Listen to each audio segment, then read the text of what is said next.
Hello and welcome to Java Fundamentals.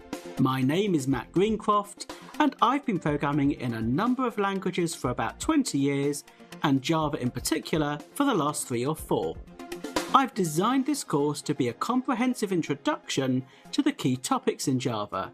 If you are wanting to learn Spring, Java Web Development or any other more advanced Java topic, this course is going to be a really good starting point. I'm assuming that you're coming to this course with some programming experience in any language. I'm not covering the core fundamentals of programming here, but I am going to show you how you do them in Java. What this means is that if, for example, you don't know what a loop or a condition means, you'll be able to do this course, but you might want to look up these terms for some extra clarity. I have written this course completely from scratch.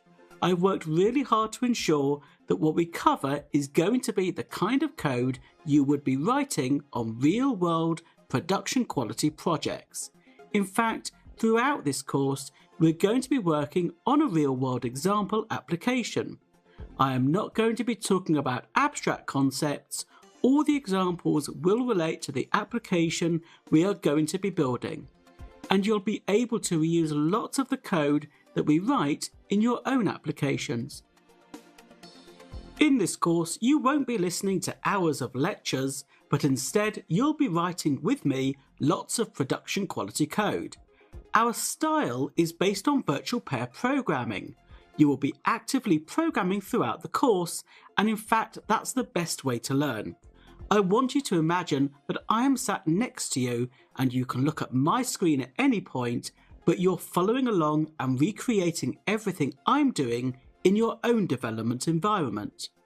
I'll be taking you through every step along the way, including installing the software you need to be building applications in Java. All you need to run this course is going to be a working computer running either Microsoft Windows, Mac OS, or some variant of Linux or Unix. If you are using the download version of this course from our website, make sure you have downloaded the practicals and code files. These contain sample code which you can refer to throughout the course, some instructions for practical exercises, and even some of the software that you'll need as we progress. If you're using the DVD version, you'll find the practicals and code folder on the DVD. I want to make sure that you get through the Java Fundamentals course successfully, and that you pick up marketable skills along the way. If you get stuck, then first check the sample code provided in the practicals and code folders, and see if you can work your own way out of the problem. But don't stay stuck for days. You can always contact us using the link on our webpage. We can only really help you with the course topics. I'm afraid we can't help you design your own applications or fix problems in your own projects, but for anything relating to the course materials, our support team will be happy to help. We try and respond to all requests for help within 2 working days, although it's always worth checking the errata which we publish on our website, where we will list any known problems. You'll also find on our website links to blog posts which give extra information about some of the topics on this course. I'm going to now run through the key topics we'll be covering on this course, and then I'll tell you about the project that we'll be building together. We start in Chapter 2, where we will install Java. We will work in a simple text editor just to get started. But in Chapter 3, we'll install a development environment used by most Java professionals. In Chapter 4, we'll start coding. We'll look at Java variables, and in Chapter 5, we'll move on to control flow.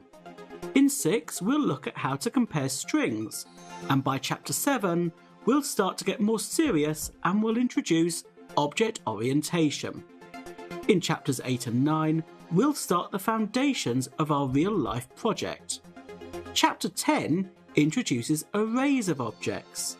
In Chapter 11, we'll structure our project professionally using packages, and in Chapter 12, we'll move on to look at the Java library. We'll continue exploring the Java library in Chapter 13, which is dedicated to handling numbers, although what we're really going to do in this chapter is show you how to use the Java help system.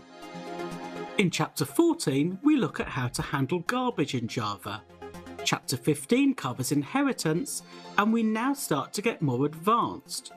Chapter 16 covers overriding, and Chapter 17 looks at how to correctly implement equals and toString. Good Java programmers will always do this. Chapter 18 is all about exceptions, and by Chapter 19 it will be time to put a lot of what we've been learning into practice. We'll do a practical session at this point. In Chapter 20, it's time for unit testing, and Chapters 21 and 22 cover the topic of collections. Then in Chapter 23, it'll be polymorphism, and in 24, we'll look at Java interfaces. These aren't graphical interfaces, it's a programming concept. Chapters 25 and 26 will explain how to work with databases in Java using a library called JDBC, and in Chapter 27 we'll put it all together with a major practical session. We'll finish the course with Chapter 28, how to deploy your application, and we'll use an external library in this chapter. Chapter 29 will be a review of the course, and in this chapter I'll show you the best books to use and where to go next in Java. So before we start, I'd like to talk to you about the project that we'll be working on together. The practical I have chosen is going to cover the operations of a lending library. So we'll be creating code that allows us to manage customers, things that can be lent to customers such as books and DVDs, and our code will manage the lending process. So that's a brief overview of our project. We'll be starting work on that in Chapter 8, but let's start first with the basics and installing Java for the first time. I'll see you to do that in Chapter 2.